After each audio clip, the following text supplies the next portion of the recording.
día de hoy en La Balanza nos enlazamos con la maestra Isabel Rojas de Chipia, quien es candidata a la magistratura del Tribunal de Disciplina Judicial. Muchas gracias, maestra, por aceptar esta invitación. Muchas gracias, Cintia. Te agradezco este espacio que me estás brindando en estos momentos. ¿Podría hablarnos un poco de su trayectoria? Digo, sabemos que al día de hoy tiene especialidad en temas de amparo, que además em, también, bueno, es una secretaría en la que fue o es titular de quejas, denuncias e inconformidades, que además tiene un trabajo ya muy detallado en el Poder Judicial de la Federación. Pero antes de llegar a este punto, quisiéramos saber en su trayectoria cómo inició y cómo eligió la carrera de Derecho. ¿Siempre quiso estudiar eso o se enfrentó con otras dificultades? ¿Cómo fue para usted la elección de carrera? Mira, yo creo que básicamente, así siendo honesta, no fue mi primera elección. Yo originalmente quería estudiar la carrera de medicina. De hecho, estuve un año en la Facultad de Medicina en la UNAM. Pero principalmente yo creo que el cambio, aparte de cuestiones económicas, porque pues vengo de una familia muy humilde. Mi madre quedó viuda a los 30 años, con 11 hijos, este, 8 vivos, que son mis hermanos más yo, como 9, pero realmente fue muy difícil para ella. Ella, pues una mujer sola que del pueblo llegó a la Ciudad de México con una máquina de coser, sin muchos recursos, nos sacó a todos adelante. Entonces, yo creo que esas enseñanzas de fortaleza, de superación, sobre todo que ya nos inculcó mucho el respeto, la honestidad, el esforzarnos cada día por alcanzar nuestras metas, fue lo que a mí me sirvió para que yo también pudiera salir adelante. Pero sobre todo yo creo que otra de las cuestiones que a mí me motivó para estudiar la carrera fue saber que ella había enfrentado muchos problemas en donde como mujer sola y como vulnerable ante la sociedad, a veces estaban pisoteándole mucho sus derechos. Entonces, yo no quería que siguiera pasando ese tipo de cosas, y cuando por cuestiones de economía, te digo, tuve que dejar la carrera de medicina, entré a trabajar a los 18 años al Poder Judicial de la Federación como mecanógrafa. Entonces empecé ahí a ver que a través del derecho podía yo de alguna manera protegerla a ella, proteger no solamente a mi familia, sino también a mis amigos, a la sociedad en general, de que tenía esa herramienta a mi alcance para poder velar para que no fueran pisoteados los derechos, sobre todo de las personas vulnerables. Y yo creo que ese fue mi mayor eh, motivo de que siguiera adelante. Fue cuando entré a la carrera de Derecho, fue cuando empezó todo ese cambio en donde yo estaba aspirando dentro del sistema de justicia a querer ir subiendo peldaño a peldaño para que al adquirir ya un mayor cargo pudiera tener ese control indirecto de que ante la sociedad cualquier persona que pudiera llegar conmigo y decir, oiga, es que siento que me están violando mis derechos, oiga, es que siento que no se está respetando esta situación, yo pudiera ayudarlos. Entonces, yo creo que todas esas situaciones que se fueron dando en mi vida personal fueron haciendo que me formara cada vez con mayor ímpetu, con mayor aliciente hacia el tener esa capacidad de poder ayudar, sobre todo a mi pueblo, a los mexicanos. Cuando termina la carrera y comienza ya entra a otros ámbitos en su vida, ¿recuerda algún caso muy particular que le haya marcado la visión que tenía de justicia? Sí, tuve dos casos muy particulares. Uno de ellos, recuerdo mucho, era un señor que llegó y me dijo que era el abogado de una persona que estaba en ese momento en una situación de enfermedad muy grave, porque en mi especialidad ahorita en la actualidad, pues estoy especializada en derecho laboral, Entonces, dentro del derecho laboral se manejan también aspectos de seguridad social. En este caso en particular era una pensión de invalidez definitiva. Entonces, el abogado me dijo, oiga, es que mi cliente está de alguna manera ya muy mal de salud. Yo entiendo que dentro de pues su trabajo hay muchos asuntos, así así, dice, pero quisiera ver si en este caso en particular a mi cliente se le pudiera dar un poquito de celeridad a su asunto. En ese aspecto, pues yo hablé con mi titular, el magistrado, y le dije específicamente cómo estaba la situación. Eh, en ese momento, pues había mucho cúmulo de trabajo porque pues nada más aquí en la ciudad de Monterrey éramos 3 tribunales en materia laboral. No te miento, eran en ese momento más de 300 asuntos los que teníamos en la mesa. Entonces, su asunto, hazte cuenta que se iba a resolver hasta 6 meses después. Y yo hablé con mi titular y le dije, oiga, mire, está pasando esta situación, el señor está así asado. Si tú tienes el proyecto mañana, mañana mismo lo sacas. Ah, perfecto. O sea, yo me esforcé lo más que pude, no dormí todo para tratar de que ese asunto saliera lo más pronto posible. Y sí, efectivamente, a la semana se resuelve este asunto.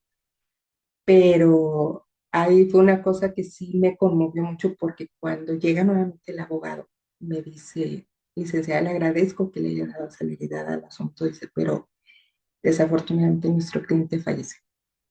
Entonces, no, me sentí, o sea, de alguna manera limitada, porque dije, por más que el esfuerzo que le puse, por más que traté de mover mar y cielo y tierra para que este asunto saliera lo más pronto posible, pues a veces son cosas que te salen de tus manos. Entonces, en ese aspecto, lo único que me quedó como consuelo es que esas pensiones, en el caso de la invalidez definitiva, aunque el señor ya no tuve la oportunidad de decirle, se resolvió el asunto rápido, se resolvió a su favor, sus familiares iban a gozar de esa pensión. Entonces, pues no quedó totalmente al aire la resolución, pero sí me hubiese gustado haberle dicho yo personalmente al señor, ya salió, no se preocupe, usted está protegido.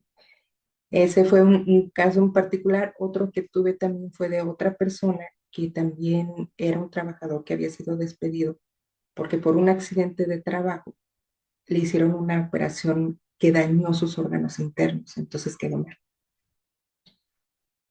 Sufrió rechazo de su esposa, sufrió rechazo de sus hijos, pues en su trabajo ya no lo querían. El señor llegó ante mí de una situación tan marcada emocionalmente que igual, o sea, le dice el heridazo a su mucho todo.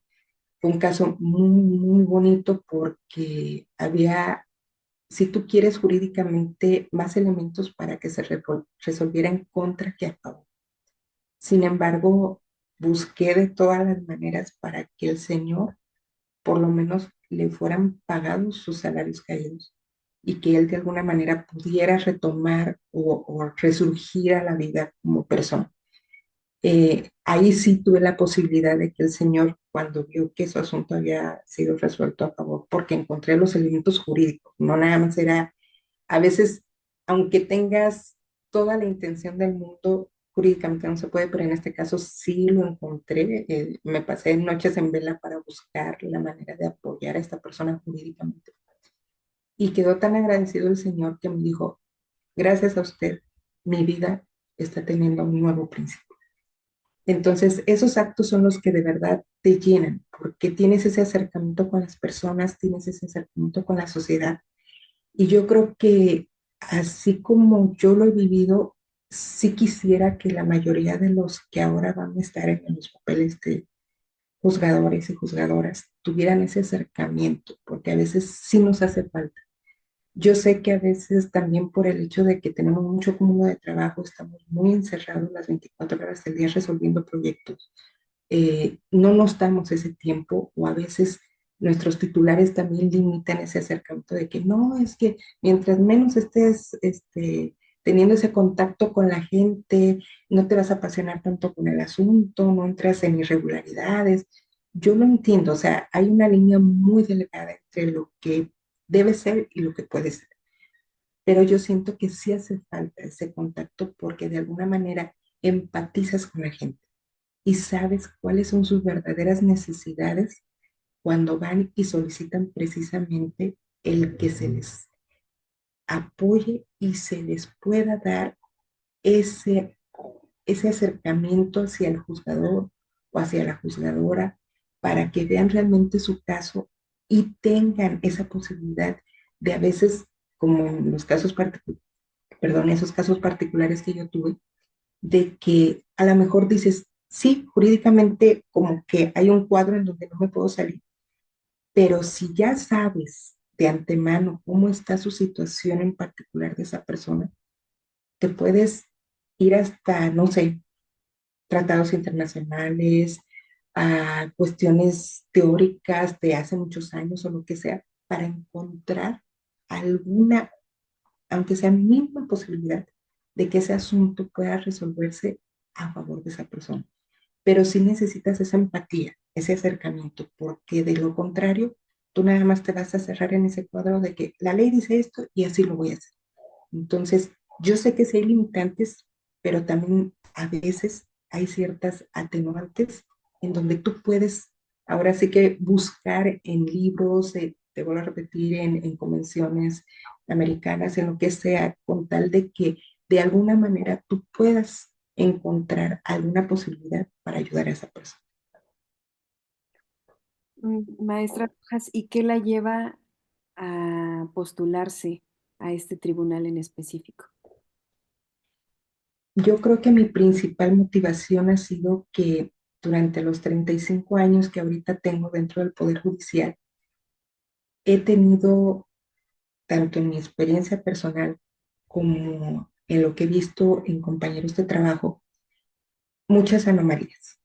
Yo creo que en todos los ámbitos laborales ha habido siempre alguna piedra en el camino en cuestión de acosos laborales, acosos sexuales, sobre todo como mujer.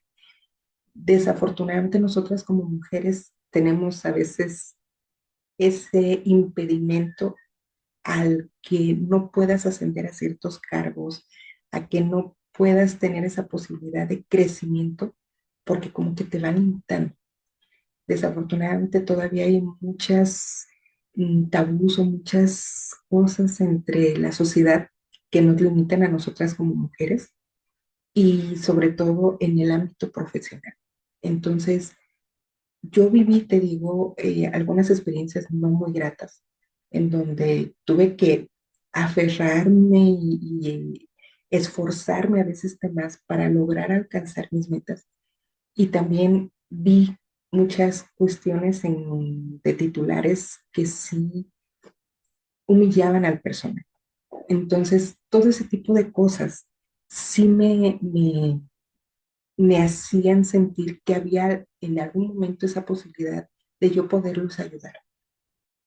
Ahora que se está dando pues esta posibilidad de que pudiera alcanzar a ser magistrada del Tribunal de Disciplina, puedo tener esa posibilidad de ayudar a la gente, no solamente internamente al personal del Poder Judicial, sino también a la sociedad en general, de que realmente los que vayan a impartir la justicia sean personas que sean honestas, que sean personas que no utilicen su cargo como poder para humillar o para hacer cosas que no son las correctas. Entonces, yo siento que sobre todo es ese, el vigilar o velar porque no haya actos de corrupción, que no haya actos que puedan afectar sobre todo la dignidad del ser humano, la dignidad humana, en cuestión de que tanto laboralmente como en la resolución de los asuntos, la sociedad en general tenga esa seguridad de que se van a velar totalmente sus derechos y que no sean pisoteados sobre todo. ¿Qué cree que es más urgente, maestra?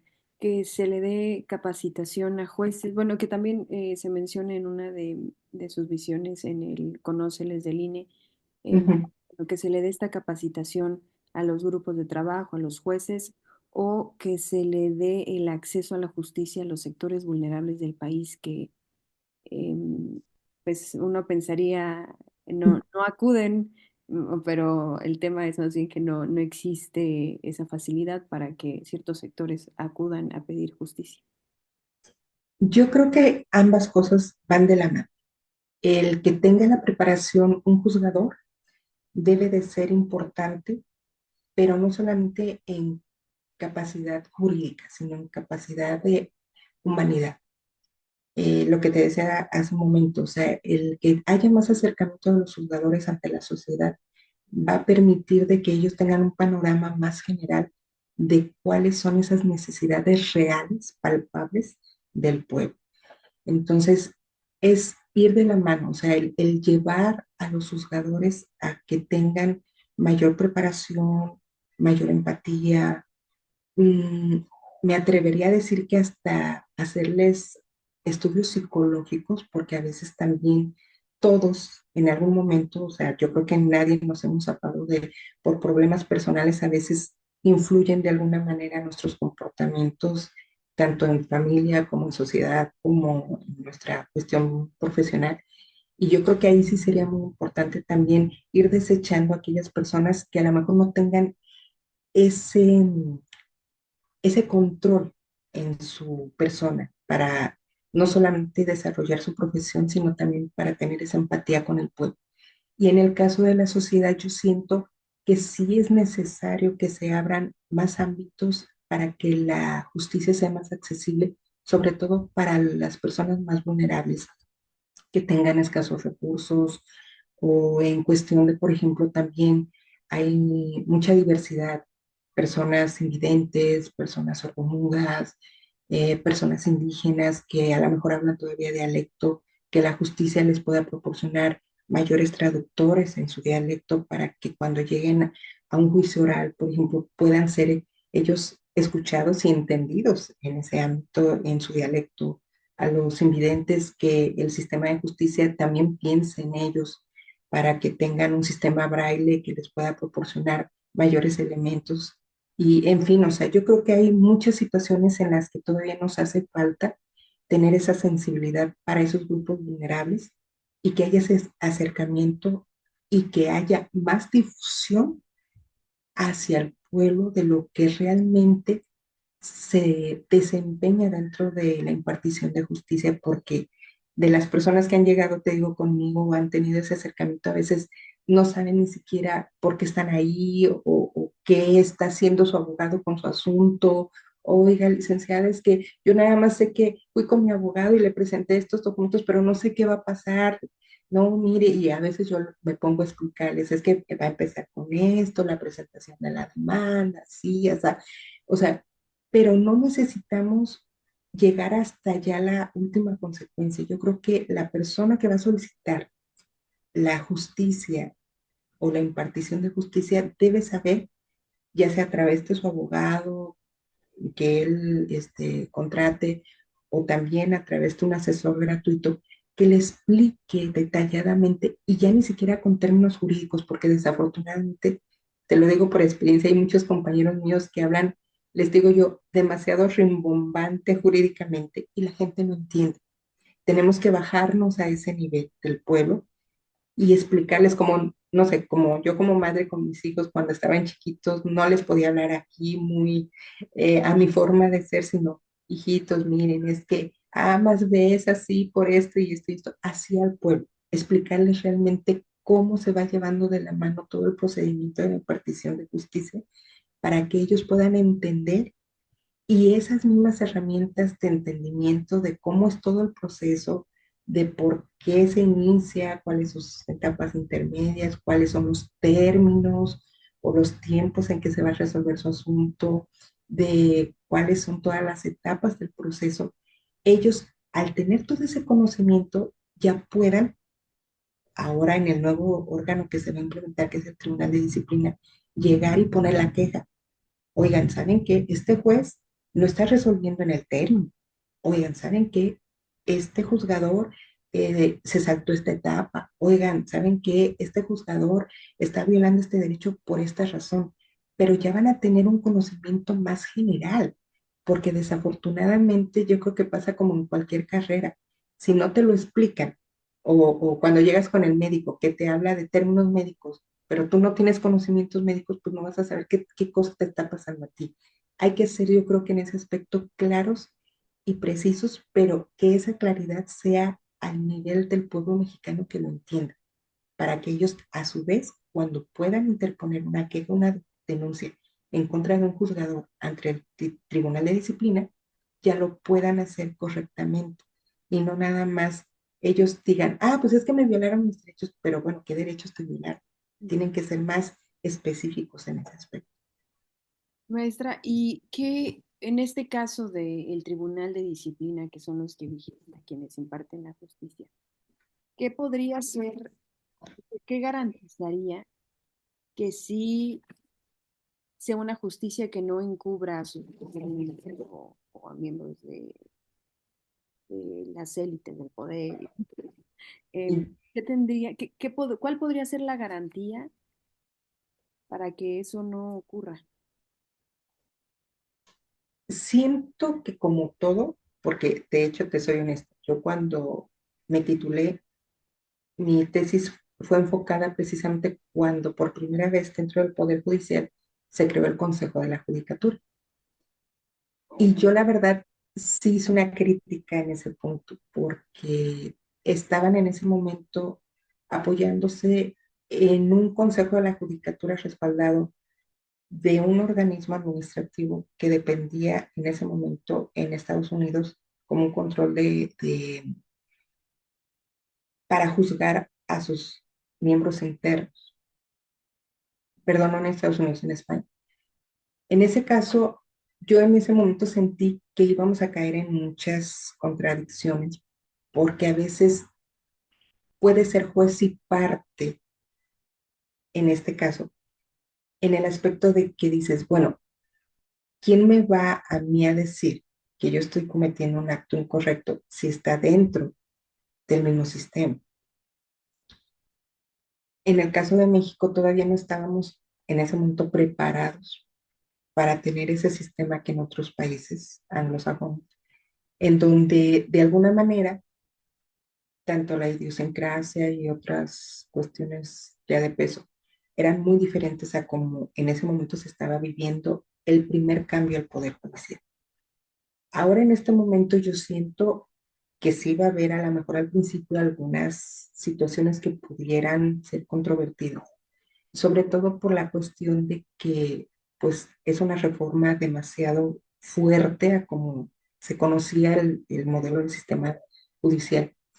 Sin embargo, a lo mejor lo que yo siento en este momento es que a diferencia de esa primera vez, ahorita el Tribunal de Disciplina Judicial debe de actuar tomando en cuenta todos los errores que tuvo el Consejo de la Judicatura en todos estos años, como ese organismo que, si bien es cierto, había veces que de alguna manera llevaban a cabo eh, alguna situación en donde resolvían eh, cuestiones de los juzgadores de actos de corrupción o cosas así, pero en la mayoría de los casos había atenuantes.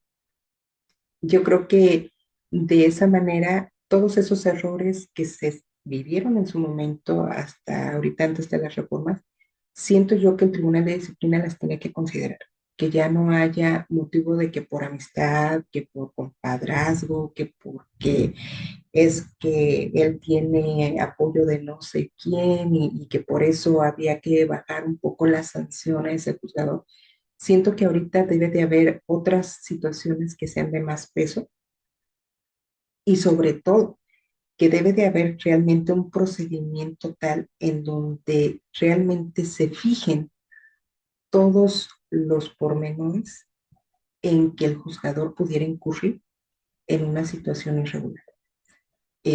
Dar seguimiento, o sea, no solamente ya hasta el momento en que se presenta la denuncia, sino desde el momento en que ese juzgador entra a su cargo, darle el seguimiento correcto, vigilar cómo está resolviendo, que no esté resolviendo a modo las ejecutorias, vigilar, no sé, yéndome al extremo hasta de que realmente sea congruente su modus de vivir conforme a lo que gana vigilar que realmente dentro tanto de su órgano jurisdiccional como con las personas que acudan con ellos, su comportamiento sea una persona honesta, sea una persona correcta, sea una persona humana, o sea, vigilar cada una de sus actuaciones a lo largo de su desempeño e ir haciendo esas visitas como de inspección para ver que realmente todo esté funcionando legalmente y sin ningún acto que pudiera tender a algo irregular. Para que ya al momento en que se presente la denuncia, ya tener esos elementos y decir, bueno, mire, durante este periodo vimos que esta persona se comportó así, así, así, usted viene y me dice que así, así, bueno, ahora vamos a enfocarnos a esa denuncia, pero también viendo toda la trayectoria, todo esto, para que no caigamos en ninguna situación que pudiera ser irregular al momento de resolver si hay una responsabilidad de disciplina contra ese juzgador, si hay alguna situación que a lo mejor, porque no estamos tampoco exentos de que pudiera haber alguna denuncia nada más en contra de esa persona que está resolviendo conforme a derecho y que porque a lo mejor le cayó mal a alguien de afuera lo quiera quitar del poder. Entonces, sí tenemos que ser congruentes en todo ese tipo de situaciones. Tanto vigilar que durante todo el tiempo, no sé, cada año, oigan, ya vigilamos a esta persona que siempre estuvo correctamente comportándose. Bueno, ahora sí, si se presenta una denuncia, ver hasta dónde es cierta o no es cierta.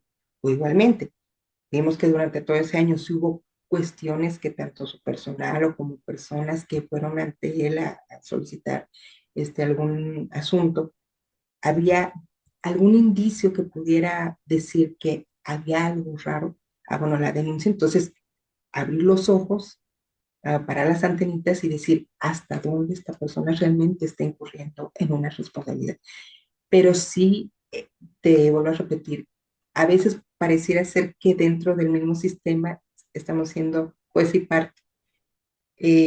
Para mí yo siento que debía ahí desligarse un poquito esa situación de haber un órgano independiente del Poder Judicial. En este caso, a lo mejor todavía faltaría que esa reforma pudiera ser un poquito más amplia en ese sentido, para no caer en ese tipo de sutilezas como caímos con el sistema anterior, que es el Consejo de la Judicatura, porque sí hubo atenuantes ante servidores públicos que aunque había las denuncias, no se hizo justicia, no se hizo alguna aplicación de alguna sanción. Y yo espero y tengo la confianza de que ahora en este nuevo sistema, con el Tribunal de Disciplina, todas esas irregularidades, todos esos pormenores queden en el pasado y que ante eso ahora haya una nueva función que realmente vele para que el nuevo juzgador o la nueva juzgadora se vaya por el camino recto, que no haya nada que lo vaya a hacer que al momento de resolver pudiera caer en algún acto que no sea conforme a derecho. Si pudiese, bueno, tenemos unos como 3 minutitos. Ok, perdón. No, no, no, no, no hay problema. Eh, Solo por si llega a ocurrir algo con la transmisión, Ok, tenemos que reiniciar la sesión, pero no, no hay problema. Eh, ok. si tuviese que elegir 3 valores que la representan, ¿cuáles serían estos 3 valores? Pues principalmente yo creo por lo que te platiqué al principio de mi mamá, sería la justicia y la honestidad. Ella siempre dentro de lo que nos inculcó a nosotros de niños era, tú no hagas nada de lo que no quieras que te hagan a ti. O sea, siempre actúa conforme a lo que tú quieras que se te respete. Entonces, ese, ese valor de justicia, de que siempre hay que actuar conforme a lo que la persona no sufra, no sea dañada. Entonces, ese valor para mí es primordial, la honestidad y básicamente también la responsabilidad, ese valor de responsabilidad de mi mamá que siempre luchó y fue una mujer valiente, fue lo que a mí me impulsó a ser yo también esa mujer valiente ante mi profesión. Si tuviese que, bueno, si tuviera la oportunidad de cenar con un personaje histórico, ¿qué personaje sería? ¿Y qué le pregunto? Híjoles, pues yo creo que Benito Juárez. sobre todo por lo que te comenté de mi mamá, el lema de dar lo justo, el respeto, el que se le debe de dar a todos los individuos sobre sus derechos. Entonces, mi mamá yo creo que aunque ya fue posterior a Benito Juárez, siempre estuvo ese principio, ¿no? De el respeto al derecho ajeno es la paz. Y yo creo que eso es algo que para mí Benito Juárez me sirvió también como de inspiración. Y pues de alguna manera, ¿qué le preguntaría si pudiera de alguna manera estar en una plática con él en la actualidad? Pues yo creo que él como el, el impulsor de la Constitución de 1857, en donde plasmó ahí muchos derechos sociales hacia el pueblo, pues yo creo que preguntarle en la actualidad que si él considera que todos esos derechos sociales están siendo respetados o qué aportaría o qué le agregaría a la Constitución para que esos derechos sociales se vieran nuevamente respetados con el pueblo mexicano. O sea, yo creo que ahí él aportaría muchas ideas muy valiosas, muy importantes en la actualidad, sobre todo por esos pensamientos tan protectores hacia el pueblo. ¿Qué cree que es peor, un inocente en la cárcel o un culpable en libertad? Yo siento que las dos cosas son muy importantes, pero el inocente en la cárcel, siento yo que es una persona que desde que tú lo encierras, ya está perdiendo muchas cosas de su vida, su dignidad, sus valores, estás lacrando ya muchas cosas internas de él por el solo hecho de saber que es una persona inocente y que no fueron respetados sus derechos.